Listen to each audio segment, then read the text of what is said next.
લક્ષ્ય ન્યૂઝ, એક નજર, એક લક્ષ્ય. અમરેલી સાવરકુંડલાના થોરડી ગામે વધુ એક 6 વર્ષના બાળકને સિંહે ફાડી ખાધાનો મામલો સામે આવ્યો છે. અમરેલી જિલ્લામાં અવારનવાર વન્ય પ્રાણીઓનો ત્રાસ સામે આવી રહ્યો છે. અમરેલી જિલ્લામાં અવારનવાર પ્રાણીઓના હુમલા સામે આવી રહ્યા છે. ત્યારે અમરેલી જિલ્લામાં વનતંત્ર સામે સવાલ ઉઠી રહ્યા છે. વન વિભાગની ટીમે નરભક્ષી સિંહને ટ્રાન્ગ્યુલાઇઝ કરાયો છે. સિંહને ટ્રાન્ગ્યુલાઇઝ કરી પાંજરે પૂર્યો છે. 6 વર્ષના પરપ્રાંતીય મજૂરના દીકરા ગુલસિંહ અજનારને સિંહે ફાડી ખાધો હતો. નરભક્ષી સિંહ પાંજરે પુરાઈ જતા સ્થાનિકોએ રાહતનો શ્વાસ લીધો છે. સિંહ હુમલાઓની ઘટનાઓમાં વધારો થવાથી ખેડૂતોમાં રોષ, આવનાર સમયમાં આંદોલન થાય તો પણ નવાય નહીં. ટીનુભાઈ લલિયા સાથે યોગેશ ઉનડકટ, અમરેલી. તમે ખેડૂત આગેવાન છો, ના સિંહોના હુમલાની ઘટના બની છે, શું કહેશો તમે?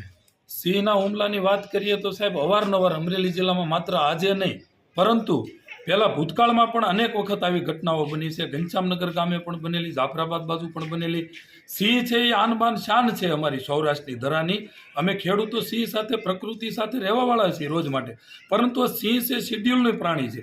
આજે થોરડી ગામે અશોકભાઈ બરવાળિયાની વાડીમાં પરપ્રાંતીય મજૂર જે કામ અર્થે અહીંયા આવેલા હોય છે, એનું બાળક બિચારું માસૂમ બાળક, કુમળું બાળક રમતું હતું અને આ સિંહ એને પાછળથી ઉપાડી ગયો અને માત્ર ખોપડી વધવા દીધી છે.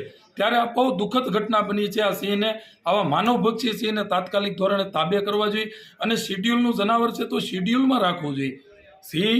સિંહ છે એ અમારી શાન છે, અમારું ગૌરવ છે, પરંતુ આવી ઘટનાઓ બને છે ખરેખર ખૂબ દુઃખદ ઘટના છે આજની આ.